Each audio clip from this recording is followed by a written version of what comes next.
CPIM polit bureau യോഗം അവസാനിച്ചു. കേരളത്തിലെ പ്രതിപക്ഷ നേതാവ് ആരാണ് എന്നതിൽ ഇന്ന് പ്രഖ്യാപനമുണ്ടാകില്ല. സംസ്ഥാന നേതൃത്വം എടുത്ത തീരുമാനങ്ങൾ തിരഞ്ഞെടുപ്പിൽ കനത്ത തിരിച്ചടിക്ക് കാരണമായെന്ന് യോഗത്തിൽ വിമർശനമുയർന്നിരുന്നു. യോഗം പൂർത്തിയാക്കി പിണറായി വിജയൻ കേരളത്തിലേക്ക് മടങ്ങി. വിവരങ്ങളുമായി KJ ശ്രീജിത്താണ് ചേരുന്നത്. ശ്രീജിത്ത്, ഇപ്പോൾ പ്രതിപക്ഷ നേതാവ് ആരാണ് എന്നതിലും ഒരു തീരുമാനമായിട്ടില്ല. എന്തായാലും പോളിറ്റ് ബ്യൂറോ യോഗമൊക്കെ അവസാനിച്ചിരിക്കുകയാണ്. പിണറായി വിജയൻ കേരളത്തിലേക്ക് മടങ്ങിയിട്ടുണ്ട്. കേരളത്തിൽ വെച്ച് തന്നെ ആയിരിക്കുമോ ഇത്തരത്തിൽ പ്രതിപക്ഷ നേതാവ് ആരാണ് എന്നതിലൊരു അന്തിമ തീരുമാനമുണ്ടാകുക?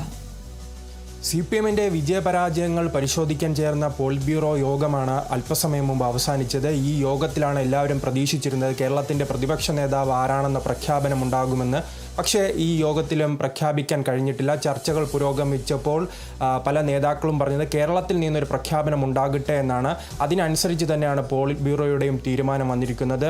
കേരളത്തിൻ്റെ പ്രതിപക്ഷ നേതാവിനെ പ്രഖ്യാപിക്കുന്നത് കേരളത്തിലായിരിക്കും. അതേസമയം തന്നെ ഈ പരാജയങ്ങളെക്കുറിച്ച് വലിയ വിശദമായ പരിശോധന തന്നെ നടന്നു, വിലയിരുത്തൽ തന്നെ നടന്നു. അതിൽ സംസ്ഥാന നേതൃത്വത്തിനെതിരെ വലിയ വിമർശനമാണ് ഉണ്ടായത്. സംസ്ഥാന നേതൃത്വത്തിൻ്റെ ചില നടപടികളാണ് തോൽവിക്ക് കാരണമെന്നും ഭരണവിരുദ്ധ വികാരം മനസ്സിലാക്കാൻ കഴിഞ്ഞില്ല എന്നുമെല്ലാം ഉള്ള വിമർശനങ്ങൾ ഉയർന്നിരുന്നു. ആ യോഗത്തിന് ശേഷം എന്തായാലും 3 മണിയോടുകൂടി തന്നെ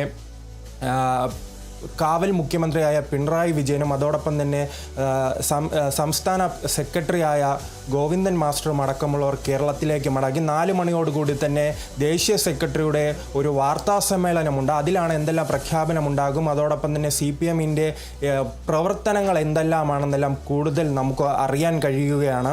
മറ്റൊരു കാര്യം പരിശോധിക്കുകയാണെങ്കിൽ ഈ പ്രതിപക്ഷ നേതാവായി പല പേരുകൾ ഉയർന്നു വരുന്നുണ്ടെങ്കിലും ഇനി കരുത്തനായ ഒരു നേതാവിനെ വച്ച് കേരളത്തിൽ മുന്നോട്ട് പോകാൻ കഴിയുകയുള്ളൂ എന്നും CPM കരുതുന്നുണ്ട്. അതുകൊണ്ട് തന്നെ സ്വാഭാവികമായി തന്നെ നിലവിലെ കാവൽ മുഖ്യമന്ത്രിയായ മുൻ മുഖ്യമന്ത്രിയായ പിണറായി വിജയൻ്റെ പേര് തന്നെ ഉയർന്നു വരികയാണ്. അവസാന ഘട്ടത്തിലും വലിയ ഒരു ചർച്ച തന്നെയാണ് ഉണ്ടായിരിക്കുന്നത്. ഈ തോൽവിയെക്കുറിച്ച് പ്രത്യേകം തന്നെ വിലയിരുത്തലുണ്ടായി. ഈ ബംഗാളുമായി ബന്ധപ്പെട്ടും വിലയിരുത്തലുണ്ടായപ്പോൾ ബംഗാളിലെ പരാജയത്തിന് കാരണം SAR എന്നും കേരളത്തിലെ പരാജയത്തിന് കാരണം ഈ സംസ്ഥാന തലത്തിലുണ്ടായ ചില നടപടികളും അതോടൊപ്പം തന്നെ ഭരണവിരുദ്ധ വികാരമാണെന്നും അവർ കൃത്യമായി തന്നെ വിലയിരുത്തിയിട്ടുണ്ട്. എന്തായാലും ഇന്നല്ലെങ്കിൽ നാളെ ഉറപ്പായി തന്നെ ഈ പ്രതിപക്ഷ നേതാവിൻ്റെ പ്രഖ്യാപനം ഉണ്ടാകും. ശരി, വ്യക്തമാണ്. എന്തായാലും CPIM പോളിറ്റ് ബ്യൂറോ യോഗമൊക്കെ അവസാനിച്ചു കഴിഞ്ഞിരിക്കുകയാണ്. അപ്പോഴും ബാക്കിയാവുന്നത് ആരാണ് പ്രതിപക്ഷ നേതാവ് എന്നതിൽ പ്രഖ്യാപനം ഉണ്ടാകില്ല എന്നൊരു തീരുമാനമാണ് ഇപ്പോൾ വന്നിരിക്കുന്നത്.